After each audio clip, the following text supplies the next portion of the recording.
Hi friends, आज की इस वीडियो में हम class 7th Sanskrit NCERT book का क्लास एकादश पाठ है, यानी कि जो 11th चैप्टर है समवायो ही दुर्जन, यानी जो समूह में रहते हैं, जो ग्रुप में रहते हैं लोग, उन्हीं की संगठित रहते हैं, उन्हीं की विजय होती है। इस कहानी में इसको दिखाने का प्रयास किया गया है। इसमें मतलब कहने का ये तात्पर्य है कि एक बहुत बड़ा हाथी रहता है, वो एक चिड़िया के अंडे को फोड़ देता है अपनी सूंड से। तो कैसे चिड़िया और कीड़े मेंढक ऐसे कुछ मिलकर किस तरह हाथी को हरा देते हैं, ये सब इस कहानी में बताया गया है। इसका शॉर्ट मैंने जिस्ट बता दिया। चलो अब स्टार्ट करते हैं इस चैप्टर को। समवायो ही दुर्जय।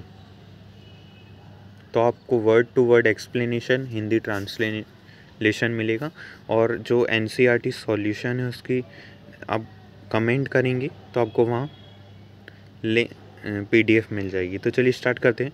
पूरा एकस्मिन् वृक्षे एका चटका प्रविशति स्म। बहुत समय पहले की बात है, एक वृक्ष पर एक चिड़िया रहती थी। ठीक है, थी। बहुत ध्यान से सुनना, मैं एक एक वर्ड की मीनिंग बताऊंगा, अच्छे से सुनोगे तो बहुत इंटरेस्टिंग लगेगी ये स्टोरी। कालेन तस्य संतति जाता। बाद के समय में उसको एक संतान हुई थी। एकदा कश्चित् प्रमत्त गजः तस्य वृक्षस्य अधः आगत्य तस्य शाखानां शुण्डेन आत्रोटयत्। एक बार क्या हुआ, कोई मतलब मतवाला कह सकते हैं, प्रमत्त यानी मतवाला हाथी, तस्य वृक्षस्य उस वृक्ष के नीचे आकर अपनी सूंड से जो शाखा होती है उसको आत्रोटयत् यानी तोड़ देता है। चटकाया नीडः भुवि आपतत। जो चटका होता है उसका, जो आपने देखा होगा नेस्ट, क्या बोलते हैं हिंदी में, घोंसला, जो उसका घोंसला होता है वो नीचे गिर जाता है। तेन अंडानी विशीर्णानी, जो उसके अंडे होते हैं वो नष्ट हो जाते हैं। अतः स चटकाम व्यालयप। उसके बाद क्या होता है, ये सब चिड़िया को पता चल जाता है तो वो रोने लगती है। तस्याह विलापम श्रुत्वा काष्ठकुट नाम खगः दुखेन ताम अपृच्छत। ये उसका विलाप, ऐसे रोने की छोटे बच्चों की आपने आवाज़ सुनी होगी, ऐसे रोते हैं छोटे बच्चे, तो वही आवाज़ सुनकर एक काष्ठ यानी होता है लकड़ी, और कूट यानी कीड़ा या कोई उड़ने वाला बोल सकते, काष्ठ कूट, हम इसमें काष्ठ कूट ही बोलेंगे, या लकड़ी वाला कीड़ा ऐसा भी बोल सकते हैं, लेकिन अभी हम यहाँ काष्ठ कूट का ही यूज़ करेंगे ताकि आपको ये याद हो जाए और आंसर लिखते टाइम आपको याद रहे। नाम का एक खगा आ जाता है जो दुख देखकर चटका यानी चिड़िया को दुखी देखकर पूछता है, भद्रे किमर्थम विलप्सी। ए चिड़िया तुम क्यों रो रही हो, ऐसा पूछता है, जैसे अपन पूछते हैं अरे यार क्यों रो रहे हो, दुखी क्यों, उसी प्रकार यहाँ पे चिड़िया है। चलिए नेक्स्ट में आ जाते हैं। आई होप आपको ये फर्स्ट वाला समझ आया होगा। नेक्स्ट चलते हैं। चटका आवतत, यानी जो चिड़िया होती वो कहती है, दुष्ट ने कह गजह मम संतानी नाशित, यानी एक दुष्ट गज, जो दुष्ट हाथी है, उसने मेरे संतान को नाश कर दिया है। तस्य गजस्य वाधनैव मम दुखम आपसरेत। ऐसे गज को देखकर मेरा दुख बहुत ज़्यादा हो गया। तत् कष्टकूटताम वीणावर नाम्य मक्षिकायाम समीपम आनयनत। अब देखिए, सबसे पहले वो चिड़िया के पास गए थे और उसके बाद एक काष्ठकूट आकर पूछता कि क्या प्रॉब्लम है, तो वो सारी कहानी सुना देती है कि उसको गजा ने उसके अंडे को नष्ट कर दिया है। अब वो काष्ठकूट है एक मक्खी के पास ले जाते हैं। देखिए पूरी स्टोरी ध्यान से सुनना, ये छोटे छोटे कीड़े किस तरह हाथी को लास्ट में हराएंगे वो सब देखना। तयो वार्ताम श्रुत्वा मक्षिका वदत। उन सब की वार्ता यानी बातचीत सुनकर जो मक्खी है, यहाँ पे मैं मक्खी कहूँगा मच्छी को, ताकि आपको मछली ना लगे मछली को, क्योंकि कुछ लोग मच्छी भी बोलते हैं। मम अपि मित्र मंडुकाम मेघनाद आसीत। तो बोलता मेरा एक दोस्त है मंडुका, मेघनाद यानी मेरा एक दोस्त है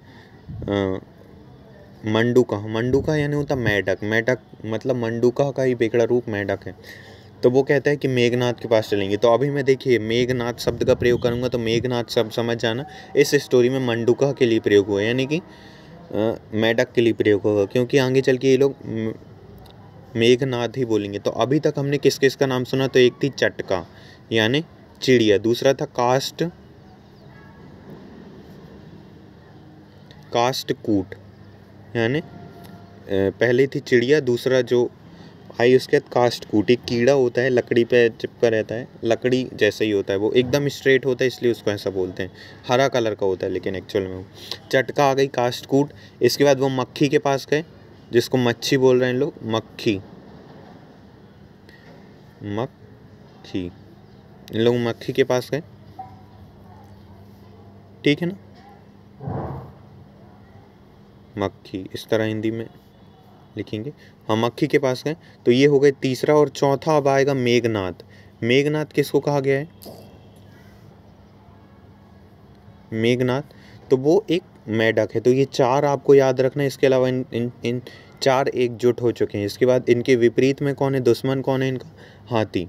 तो इतना आपको याद रखना है। ये इतना ही अभी तक यहाँ पे बताया गया। शीघ्रम तमुट्यम यथोचिति करिष्यामि। अब उनने कहा कि हमें जल्दी से जल्दी कुछ ना कुछ करना होगा। सब ऐसे बोलने लगे।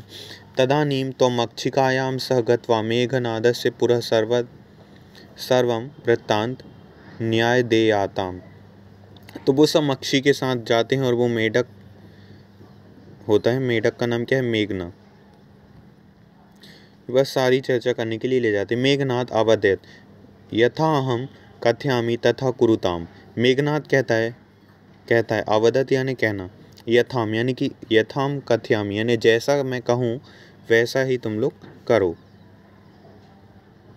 ये याद रखना, यथा और तथा ज़्यादातर एक सेंटेंस में आते हैं। यथा लिखा है तो तथा आने की बिल्कुल मतलब 99% संभावना है, ठीक है। मक्षिके प्रथमं त्वं महिनी तस्य गजस्य कर्णे कथम कुरुम।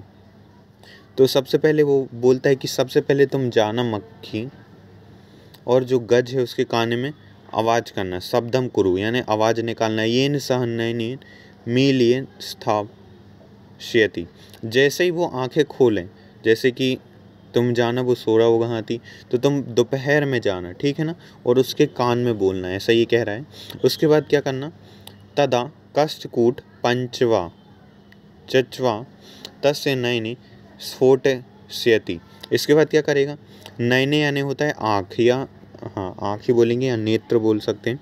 तो वो जाकर इसकी आँखी में डुच देगा काष्ठकूट, ठीक है ना। वो बहुत खतरनाक होता है। आपको भी सलाह दे रहा हूँ, प्लीज़ उससे दूर रहना, आँखी से बचा के रखना अपने। एव सह गजः अंध भविष्यति। इससे क्या होगा? वो जो गज है वो अंधा हो जाएगा। त्रसार्थः सह जलाशयम गमिष्यति। इसके बाद वो पानी ढूंढने जाएगा। मार्गे महान गर्तः आसीत। हम मार्ग ही में सारा काम करेंगे, मतलब जितना भी हम अभी करने वाले हैं वो सब मार्ग में ही होगा। ध्यान से सुनो। तस्य अंतिके अहम स्थास्यामि। इसके अंत में वो स्थापित करेगा शब्दम च करिष्यामि। मम शब्देन तम गर्तम जलाशयम मत्वा सह तस्मिनेव गर्ते पातिष्यति मारिष्यति च। तो वो क्या होगा? वो तुम्हारे शब्द सुनकर, मतलब मैं रहूँगा, मैं ऐसे मतलब गड्ढे में ऐसे टर टर करूँगा, ये मेढक बोलता है। तो वो हाथी है, वो सुनकर इस तरफ आएगा, मतलब सोचेगा कि मेढक बैठा है तो इधर पानी होगा, क्योंकि मेढक देखे होगे ज़्यादातर पानी के ही आसपास होता है और इवन पानी में ही होता है, ठीक है ना। तो ये सुनकर वो आएगा। तो ऐसा सब लोग करते हैं, ठीक है, जैसा जैसा ये लोग बोलते वैसे। अतः तथा कृते सा गजा मध्याह्न मंडूकस्य शब्दम अनुसृत्य महत् गर्तस्य अंतः पतिततः मृत च। उसके बाद ये ऐसा पूरा स्टोरी होता है, ठीक है ना, कि वो जाती है सबसे पहले मक्खी आवाज़ निकालती है हाथी के कान में, तो वो उठता है, आँखें खोलता है, देखता है, उतने में जो काष्ठकूट रहता है उसकी आँखें फोड़ देता है। अब वो पानी पीने के लिए जाता है, तो मेढक की आवाज़ सुनकर सोचता है कि यहीं जलाशय है, उस गड्ढे को जलाशय समझ लेता है और फिर उसी जलाशय में वो गिर जाता है। और मध्याह्न यानी दोपहर में जो मंडूका की आवाज़ सुनकर वो उसी गड्ढे में गिर जाता है और उसकी मृत्यु यानी उसकी डेथ हो जाती है। इसलिए कहा जाता है बहु नाम पैस्य शरणा नाम समवायो ही दुर्जय। इसी तरह कहा जाता है कि यदि हम छोटे छोटे जो टुकड़ों में बटे हैं वो एकजुट हो जाएंगे, एकजुट रहेंगे, ग्रुप में रहेंगे, ऑर्गेनाइज्ड रहेंगे, तो हम विजय होगी हमारी। सो आई होप आपको समझ आया होगा। यदि कोई भी प्रॉब्लम हो तो आप एक बार फिर से वॉच आउट कर सकते हैं, या तो कोई और डिफरेंट प्रॉब्लम हो तो आप कमेंट कर सकते हैं। सो आई होप आपको समझ आएगा। So at last, thanks for watching the video. Please share the video as much as possible with your friends and classmates.